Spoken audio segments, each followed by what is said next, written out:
G'day folks, welcome to In Your Lane, the show where we delve into the personal lives in and out of the pool of past and present swimmers. And I'm joined by Shelly Jarrett, who is the former coach of Kyle Chalmers. And Shelly, I believe we've got a very special guest in the studio to kick off our series, and I'd like you to introduce that guest for us, please. Can you believe it? The one and only Kyle Chalmers.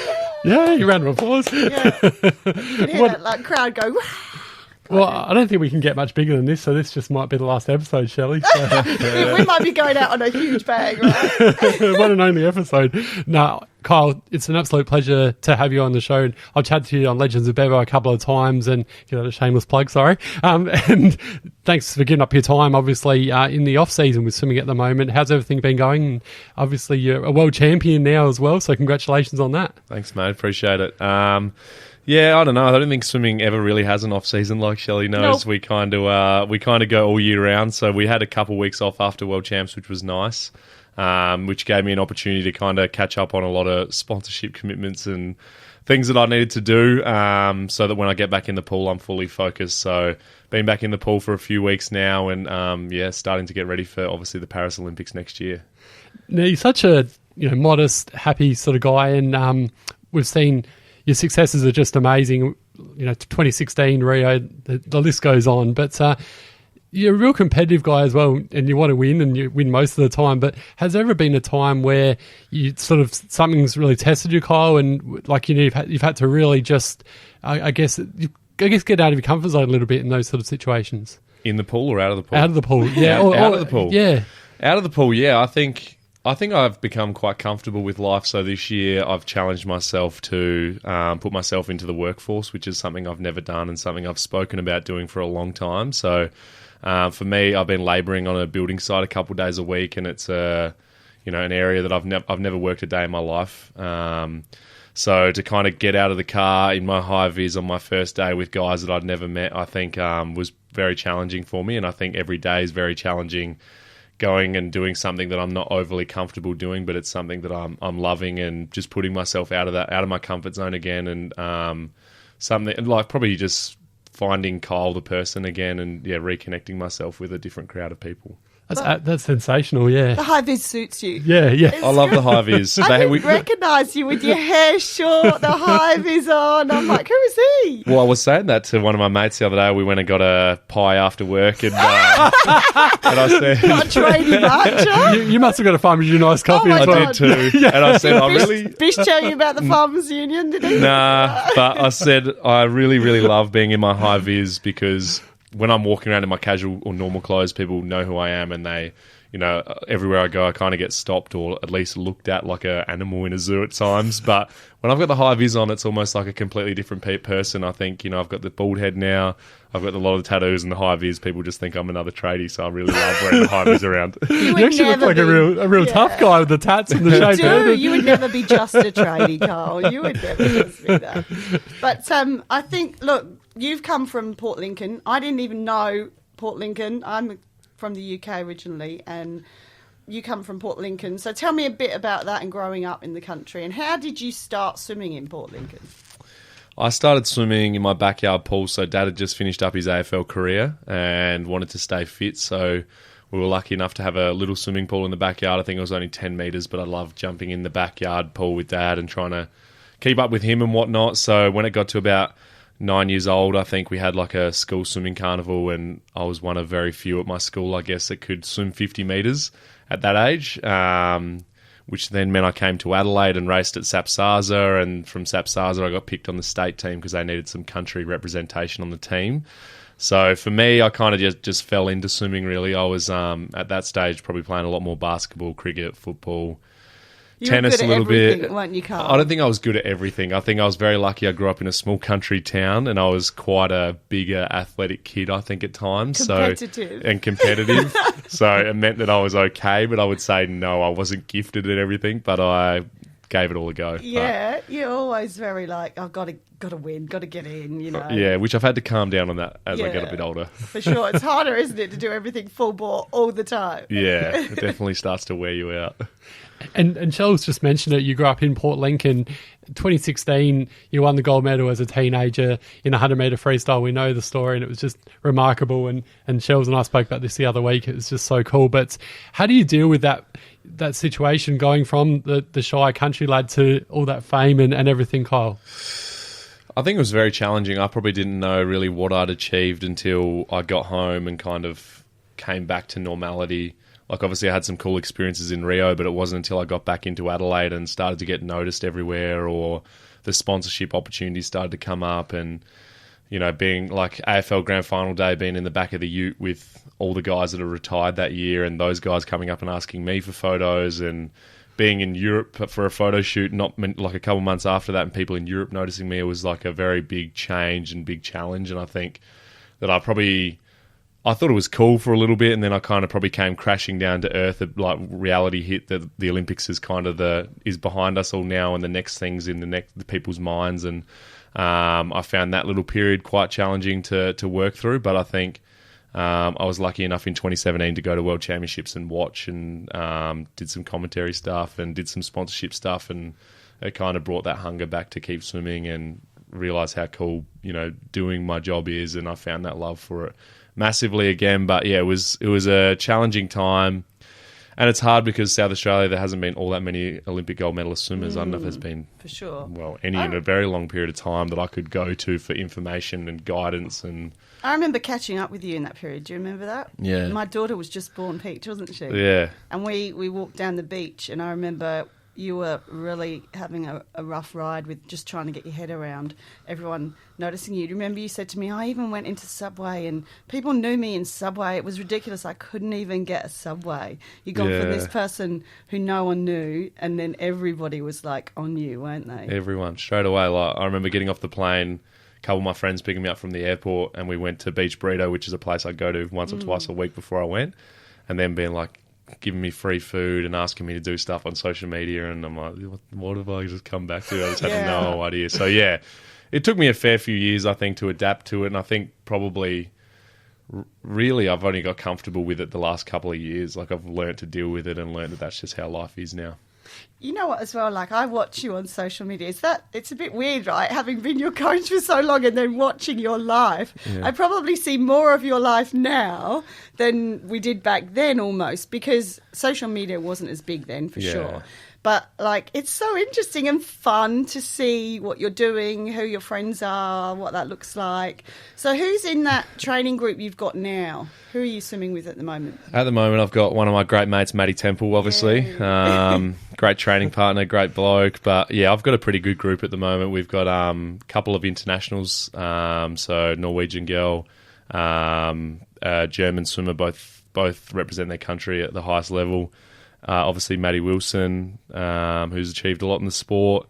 Britt Castelluso, who's obviously been to the Australian team too. So yeah, we've got a few. I think there's going to be hopefully a couple that come in. I'm really looking forward to having some younger, fresh faces come into the squad. Always trying to recruit. Always trying to recruit, but I just want these young kids to just build that energy and bring that energy again. You know, like, I think I get into that repetition. It's the same thing every day. Yeah. It's like going to work, but you bring these young guys in that are fresh to it and just want to be hungry, the best they can be. I love that. So yeah, we're trying to keep you on your toes, don't they? Exactly. So I need that. I need someone to chase down every day while they chase me down. It's fun, right? It's fun beating people and going, come and train with me, and then I'll smash you in the pool. Yeah, sometimes it's good, sometimes it's bad. Yeah, I know. But you learn more, don't you, that Definitely. way? When we caught up a couple of weeks ago, you said James McKechnie had just left as well. Yeah. That's sad. He's another one that's obviously represented Australia at the highest level at the commies, and I always find it hard when guys that I've swum my whole junior life with, like as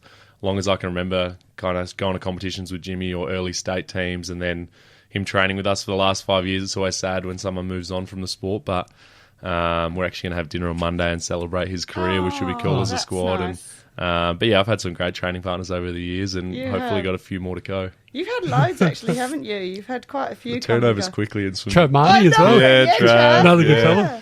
Yep.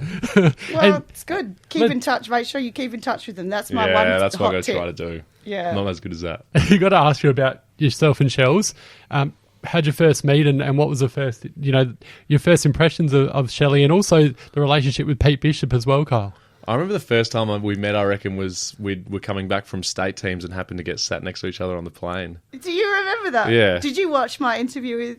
No, I didn't. Yeah. That's what Because I was wondering if you would remember that. Yeah, that would be my earliest memory because I'd just come to Adelaide and just gone to Norwood, and then we went to state teams in Canberra and we got sat next to each other on the plane. And then within 6 months, I was probably training with him. It was less than that, I reckon. It was really quick. It was really quick. I reckon it was September, and then by just after state championship, January, the end of January, you came over. And I was really upset to move. If I'm completely honest, I was like, he was devastated. I loved Norwood. Like I loved because I had so many great mates there. Like I was really close. There was so many guys my age, and I was really like I'd spend all my weekends with them. And to leave them, I was so upset. But then I came and loved it. You did. So You it was did. so good. It was good that you were so open because it would have been hard. I remember. Then half the boys came over. Yeah. Most of them then Everyone came followed over. across. Yeah, they did. A lot of them came over, and we had a good group, didn't we? We had a good group, big group. I remember our first session was 5100s. Was it? That was the first. It was 5100s, just like, but all broken up. But yeah, That 5100s. That was boring. just the session was 5100s. I was like, I've never done anything like that before in my life. So boring, Yeah. was it? I'm glad you said it was But broken it wasn't up. boring because it was broken up as Okay. segments, but like the whole distances were 5100s. But Yeah, I'm questioning my coaching abilities. it worked. It worked very well. It did. We work did for all me, right, yeah. didn't we? Exactly. We did very okay. well. Now, I just wanted to say about, because we said we'd not talk too much about swimming, but animals. So you're all the lizards and all of that sort of stuff. But I can remember, do you remember having a chook pen? Yeah. Like he had like the state-of-the-art chook pen. He got some chooks, didn't you? I built that was one of my school projects. It was I built a chicken coop and then incubated chickens and bred chickens. So that was one of my earliest things at school that I did. Maybe year 9 or something. Maybe I'm not sure, but yeah, I've Love the chicks. always didn't loved you? animals. I I just don't eat realised- eggs, but I love chickens. You don't eat eggs, no? Not at all. Oh, you haven't? I hate No, eggs. yeah. Yeah, hate I think eggs. I might get in trouble for saying chooks. All my English friends are going to be like, "You saying chooks?" Yeah, I call them chooks over here. I know. So you've always had that love for animals, and you've got your so-called critters now as well. What have you got these days, Kyle, in the house? Very, very minimal actually, because like last year, I think I spent between 8 and 10 weeks in Adelaide for the whole entire year. So for me, having an extensive collection of reptiles becomes quite challenging for people to look after when I'm away. So I've cut right back at the moment and just kind of doing me as a person. And, you know, one day, once I'm done with swimming, then I'll probably go back down that avenue of having a whole heap of snakes and critters and whatnot. But at the moment, no, not for me. Not just at the moment, yeah. Yeah. And well, I was going to ask you before about Peter Bishop as well, because you've got a very close relationship with him. And how does it work with Shells and Bish? Were they working together with you at Rio in 2016, or explain that a bit more to the people that don't know a lot about swimming? Yeah, so for that period of time, I was pretty much still at school, so it kind of worked out well that I was able to do a mixture of. When I first came across, I'd do maybe 1 or 2 sessions with Bish a week, but We always all used to, didn't we? My Yeah. squad. Oh, we used to did do- too, yeah, actually. We used to do Saturday mornings. A Saturday morning and sometimes a Wednesday Yeah. night. We would all join together. That's true. Wouldn't we? We did. those are the days. I Man, know, it's so fun. But I always wanted to be with Shelly because I'd probably got too nervous training with the older boys, I think, at that stage and intimidated. So I kind of always stuck with Shelly. But I love training with those guys. We had so much fun. We did. It was probably like, now I'm in a really professional environment, but like back It's a then it was job like, now, yeah, right? it was like fun with my mates, go to swimming, beat each other up. It was so Pretty good. much, yeah. And then, so during that period of time, definitely, especially in that period leading into Rio, like Shelly would come down the beach, we'd do those beach swims. Yes, which we was good. And then did. I'd try and come in on a Tuesday and Thursday arvo and do skill sessions and then jump in with people. Sean, and yeah, we would. I would hate to know how many times I was swimming that period. Like, It was a lot. Yeah. It was a lot. We had fun though. Like I can remember doing those beach swims with Deegs. Yeah. And Kyle, we were like, you can't be swimming in the ocean. So I'd say to Bish, how about if we stick some fins on him? Would that work? And he'd be like, yeah, that'd be fine. So he'd be like, all these distance swimmers. They were all open water swimmers, so they're like 5 and 10 Ks, right? And there's this guy going, can I please come? So I'm like, yeah, okay, you can put your fins on then. Yeah, Remember, you'd put my be in fins the ocean along, with just the check out all fins the on. animal sea creatures. It was so I good. know.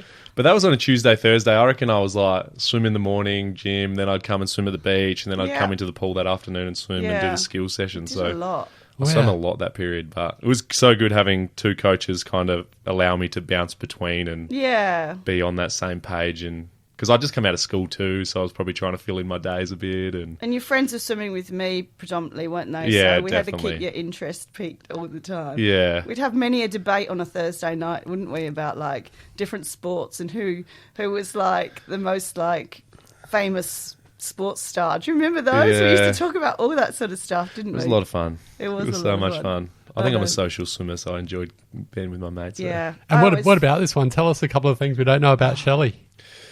Oh, don't say anything too bad.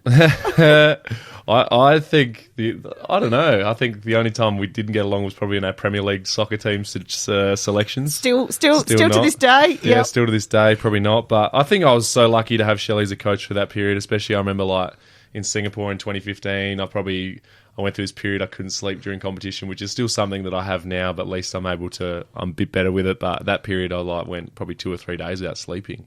Yeah, That's crazy. I It remember. was bad, and I was racing so much. Yeah, you had a lot of races, didn't you? Yeah. And we trawling the streets of Singapore. Yeah, about 3 a.m. I remember messaging Shelley, I can't sleep, rah. Shelley got in the lobby, came down from being asleep, and went for a big walk with me, and just lucky to have Shelley by my side through that period. Definitely, it was so good. Do you know, I found your, I've been clearing out my filing cabinet, and I found your photo, your mum, because when I don't know if you know this, but when we used to travel, we used to always have a photocopy of our passports. Yeah. I think you still do you? Do you still? I don't know. I said just in case, and so I found it. This would only be like last week. I found a copy of your passport. Oh, I no know, way. an old one. Like, and I looked at it, I was like, oh my God, you were like 13 or 14 or something in the photo. Far out. That's And I probably was hot like, property. I know. It's You'll a have photocopy. Yeah. I don't know. Well, it was stuck in a drawer somewhere with my photocopy of my passport, and There I you was like, go. I didn't even know I had this. Very safe hands. That's probably why you had them and I Your didn't mum have them. gave it to me. Yeah. She did, your lovely mum. So, yep. I don't know what I did with it, actually. Maybe I stuffed it in another drawer. Yeah. So, talking about animals, Port Lincoln sharks. You've swum with the sharks a few times, haven't you? Yeah. Tell me, In is a it cage. scary? No, because you're in a cage, so I think it's not. You know that they can't get you. Well, So you you're not hope that even they can't sli- get you. I think the scary thing is that you can't see the bottom of the ocean in the cage, and the cage rocks around like it just goes back and forth against the boat because of the ocean moving, like the tidal movement. So I think that is scary, but seeing the sharks swim past, no. Especially the first time I did it, I went on Adventure Bay charters and they just played music, which enticed the sharks to come over, so they'd kind of just swim past gracefully to see what was going on. Oh, wow. Whereas then I've been on Calypso Star the last few times and they bait the sharks, so the sharks come God. in with their mouth open, run into the cage, and That would it's a be bit more freaky. intense. But See, it's that cool. would be so scary, though. It is. It's. I don't know. I don't think it's scary because you know you're in a cage. You know you're safe. So it's just Yeah. kind of a cool thing to experience. Maybe you can take us, Bevo. Yeah. Have you skydived before? Because I I think wouldn't do that. I hate heights. Yeah, same. I couldn't do it. I'd rather swim like in a cage because I hate heights as well. Than, No, Yeah. you than should go take us sky- to Port Lincoln. I've Yeah. never been. Port Lincoln's You- the best. You Yeah. take Place. us to Port Lincoln. Yeah. Yeah. Hey, you should film us going down with the Oh, sharks. that would go viral. I think I actually. would. No, I would be so scared. I don't know if I'd be able to keep it together. To be fair, most people get sick on the way out there because you go into the open ocean and it's just everyone gets seasick. So if you're good with a boat, then you're okay. But it's like a 3 or 4 hour boat Maybe ride need to out wear there. Oh, that's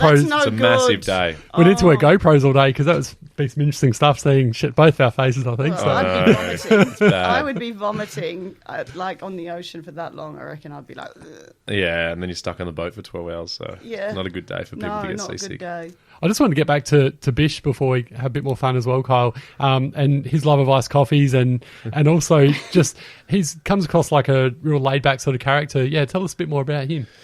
Bish has given up the iced coffees, actually. He's on the shred, so he's... Oh. No, he Yeah. had a nice coffee the other day when Has he? I was with him. Well, maybe he sneaks the odd one in, but it's not every day like it used to be. Yeah, it's a lot. And then we went from iced coffee to Diet Coke, and the Diet Coke's been shelved as well now. Oh, Bish. So, Bish is good. I don't know whether he's super laid back. I think at times, yes. Race day, probably not. I know there's times where I'm like getting ready to race, and I've got my headphones on, wanting to do my dry land, and you can just tell Bish is nervous and stressed, and it's like, just let me do my thing, mate. Like I'm having to calm him down almost, it feels like.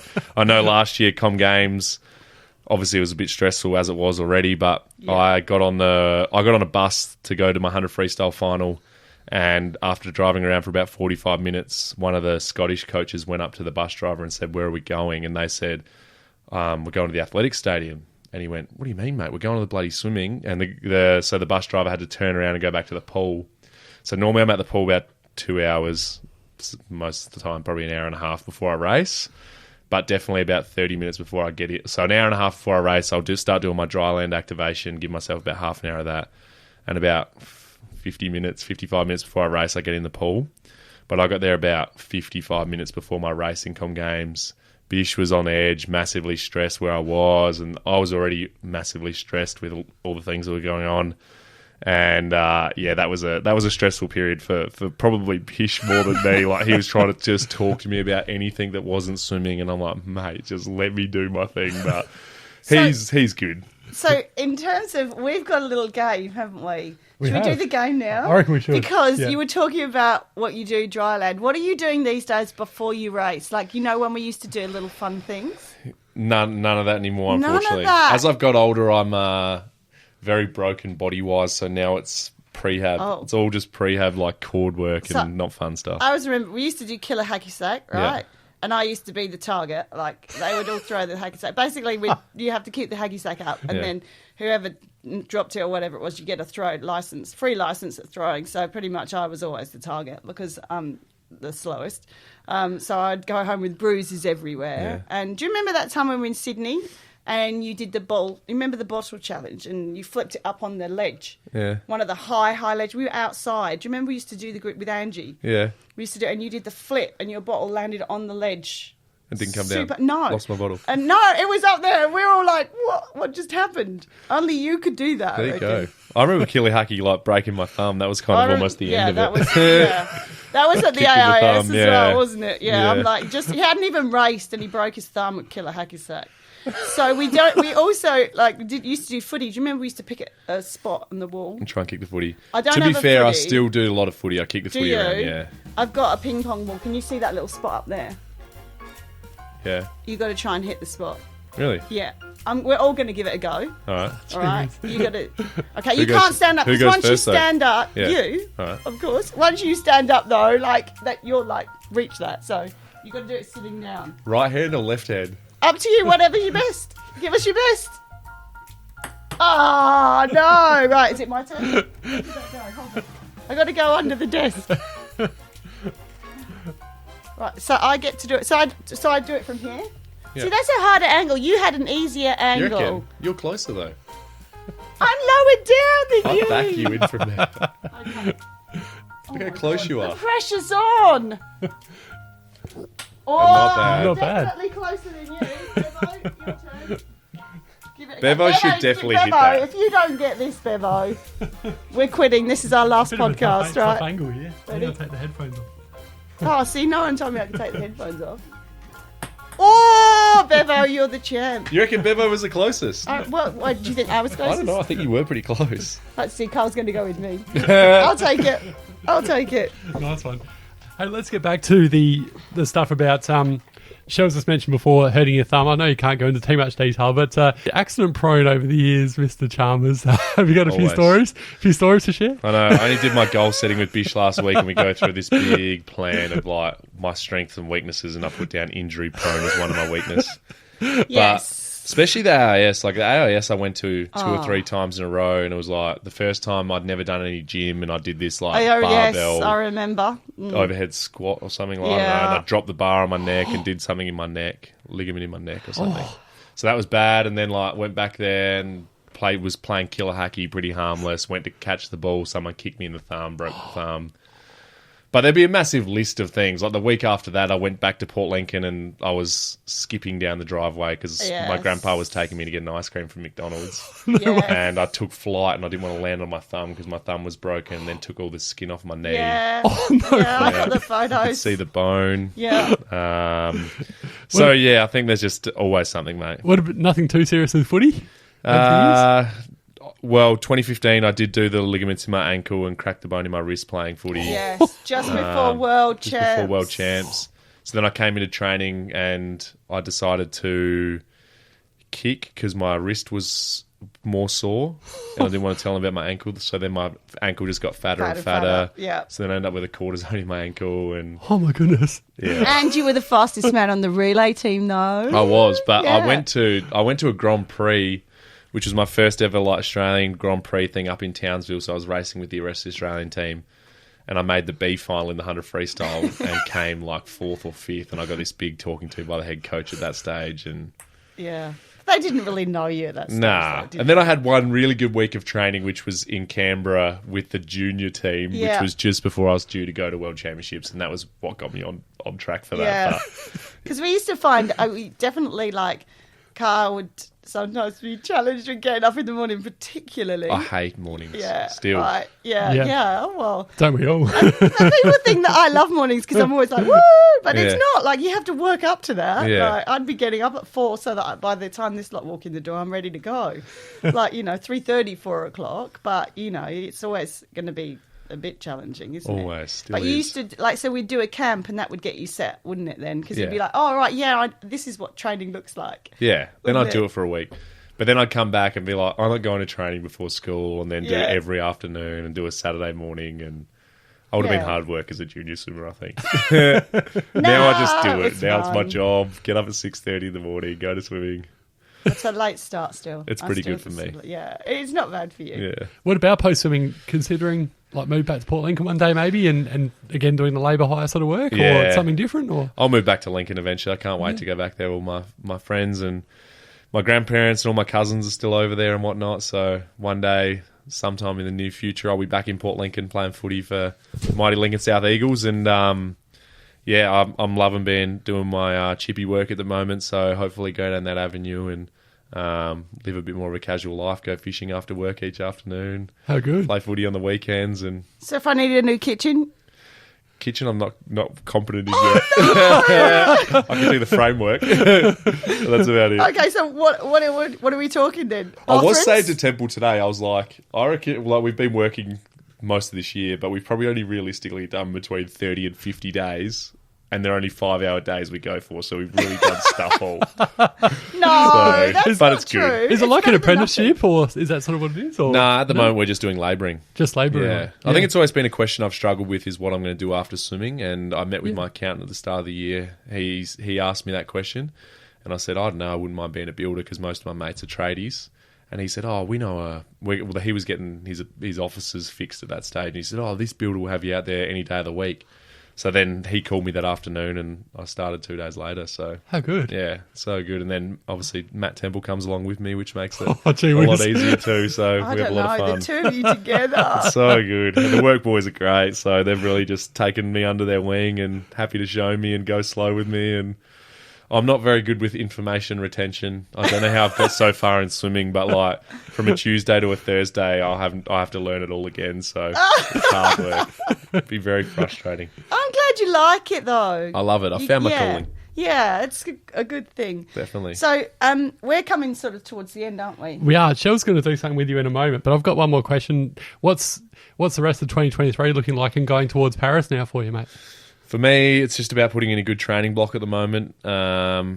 Probably just getting all the things out of the pool, out of the way. So I've got a lot of sponsorship commitments that I'll have to do. So just preparing myself for next year. So there'll be a lot of TV commercials and stuff that you'll probably see my face on that I'm going to try and shoot over this next period and try and get all those commitments out of the way so that next year, come January, I can really lock in for Paris. But we'll probably go race in Japan towards the end of November at the Japanese Nationals or whatever it is.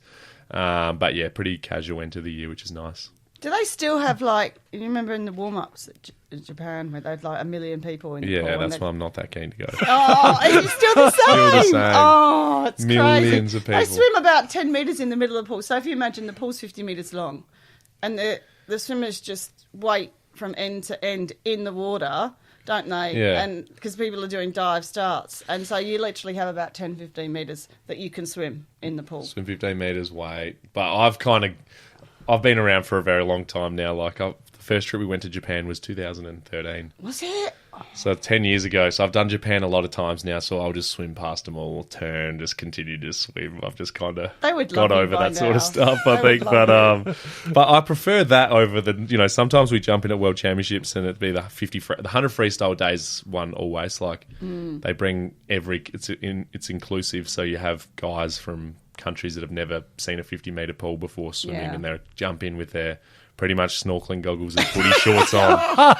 So that becomes quite challenging compared to the Japanese guys that can swim. So yeah, it's true. Which is always interesting, trying to dodge around them or try and warm yourself up properly when there's people that can't actually swim in the pool. And to rescue them instead. Do you think you'll do what will you do? Will you do after Paris or? Yeah, I think definitely. I think I'm only 25, so I'll be 26 next year. Yeah. I was really banking on Com Games being in Australia. Me too. Me too. 2026, but I'll swim on for a little while and probably have some fun with it after Paris. I think probably do a lot more of the World Cup circuits and do some money making swimming, because obviously there's not a huge amount of money in swimming. So if I can go away and do some races that get some prize money and whatnot and just travel the world, and it's going to be a bit of fun. Yeah, I'm sure you've been asked this before, but you were a gun footballer growing up. Was there any thought? Was I? How do you know that? Oh, I just do. He knows everything. This guy. Was there thought of playing footy instead of swimming? Yeah, there always was. I think there always was until probably 2020. I hurt my first shoulder and I just couldn't get it right. Like I had probably 10 cortisones in it. I was having the I don't know, where they take your blood and spin it in a machine and insert the plasma back in to try and repair it, and I couldn't get it right. And I ended up having a big recruitment meeting with Geelong about going there on a Category B rookie. Oh, wow. And so I did all that and kind of was like, oh, yeah, this is probably what I'm going to do after the Olympics next year. And then I remember one of my great mates, Sauce Jacobs, going to have a kick of footy with him. And at that stage, I was doing a lot of running because I couldn't swim, so I was running and kicking the footy just to keep myself distracted while running at times. Just kick the footy and run after it. But Sauce Jacobs kind of just putting me in my place and being like, well, do you want to go from being the best in the world in your sport to being 45th on an AFL list and never getting a game and, potentially ruining your brand that I've developed over this many years? And that and then I kind of went, swimming's not that bad. And then I had shoulder surgery and then I could swim again, and then it all became a whole lot easier for me. But now footy's definitely not ever happening. I think I'll play country footy one day, probably in the reserves. I definitely don't even think I'll play A-grade football when I go home. Probably play B-grade footy and just have fun with my mates. Do 12 resis maybe? Or no, I don't think that level, but I'm only kidding. Adelaide, definitely Port Lincoln. Oh, good Shells. for you. Yeah, well, definitely no more while you're swimming. Anyway. No. So we did a little thing. I've called it sprint finish. Uh-huh. So it's going to be some questions. Some of them will be about you. It's all simple stuff, all easy stuff. But I have my stopwatch because I'm going to time you, because I wondered how long it would take. And I'll explain a bit as we go through. But are you ready? Yep. Take your marks. Go. Footy or basketball? Basketball. Basketball. KFC or Nando's? KFC. Maddie Temple's mullet or Lockie Jones? I have to go Matt Temple. You have to, don't you? Phelps or Thorpe? Phelps. Really? Interesting. Do you call them sand shoes or trainers? Sand shoes. Summer or winter? Winter. I knew that one already. Your hair blonde or brunette? Blonde. Blonde? Yeah, I like the blonde. I'll swim faster blonde. Did you? Oh, well, we'll get the blonde then. Back or breast? Breast. Breast. Pool or beach? Beach. Interesting.